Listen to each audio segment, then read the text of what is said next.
शुभ प्रभात। कुछ बड़ों ने कहा है कि अगर अच्छा वक्ता बनना है तो अच्छा श्रोता पहले बनना चाहिए। अगर अच्छा शिक्षक बनना है तो एक अच्छा छात्र विद्यार्थी बनना जरूरी है। एक अच्छा गुरु बनना है तो एक अच्छा शिष्य बनना जरूरी है। एक अच्छा मालिक बनना है तो एक अच्छा कर्मचारी बनना बहुत जरूरी है ना। आखिर ऐसा क्यों कहा? तो मुझे ये बात समझ में आती है दो उदाहरणों से कि जितनी बिल्डिंग ऊंची बनाई जाती है उसकी जड़ यानी उसकी नींव उतनी ही गहरी खोदी जाती है। क्यों खोदी जाती है? जिससे कि बिल्डिंग ऊपर ठीक से टिक सके, उसका आधार, उसकी जमीन। क्योंकि जिसको गहराई के बारे में पता होगा वो ऊंचाई पर उतना टिक सकेगा। और इसी तरह से मुझे पुराने गुरुकुलों की याद आती है। आज के विद्यालय और पुराने गुरुकुल में फर्क था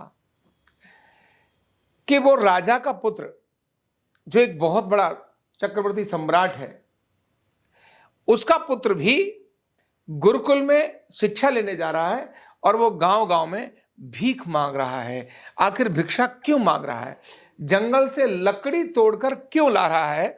और उस गुरुकुल की सफाई, उस गुरुकुल की सारी व्यवस्थाओं में खुद होकर के क्यों लगा है? ये सारी चीजें एक ही दिशा में इंगित करती हैं, क्योंकि जब तक उस चक्रवर्ती साम्राज्य बनने से पहले अगर उसको राज्य के अंदर मेरे लोग कैसे हैं इसका अनुभव ही नहीं होगा तो उन पर वो उनके दुख और सुख का निवारण कैसे कर सकेगा, कैसे उनकी समस्याओं का समाधान कर सकेगा? उनको समझ ही नहीं पाएगा तो उनके बारे में निर्णय कैसे लेगा? बिल्कुल वैसे ही होगा जैसे एयर कंडीशन में बैठकर गांव के बारे में डिसीजन लेना।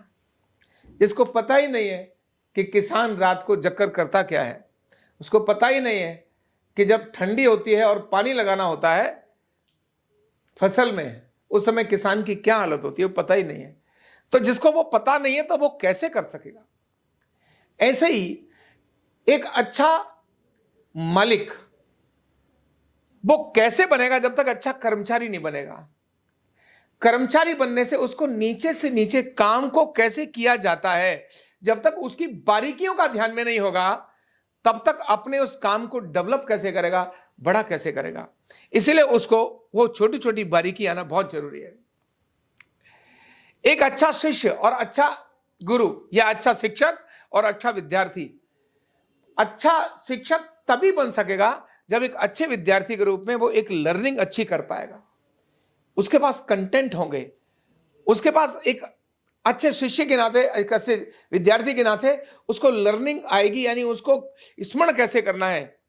जब वो ऐसा कर पाएगा तब एक अच्छा शिक्षक बन पाएगा।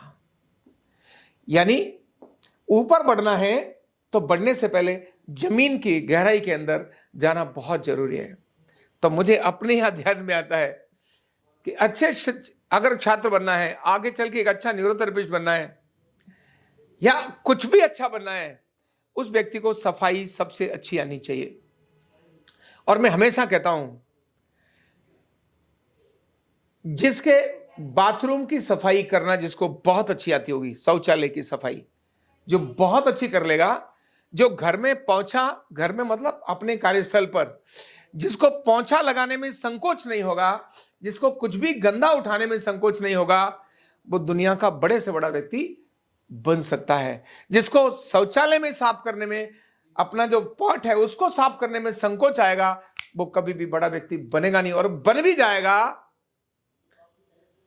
तो बिल्कुल उसी तरह का होगा जैसे कागज की नाव, वो कब गल जाएगा, कब ढल जाएगा, कुछ पता नहीं होगा। जिसको अपने चीजों की बारीकी के बारे में पता है वो आगे अपने विज्ञान को लेकर जा सकता है और जाता ही है। बारीकी के बारे में जब तक पता नहीं है तब तक हाईएस्ट लेवल पर जाकर वो मार ही खाता रहेगा, हंसी का पात्र ही बनता रहेगा। इसीलिए बड़े लोग कहते थे अगर अच्छा वक्ता बनना है तो अच्छे श्रोता बनो, अच्छा शिक्षक बनना है तो अच्छे छात्र बनो। इसीलिए अच्छा छात्र ही एक अच्छा शिक्षक बन सकता है।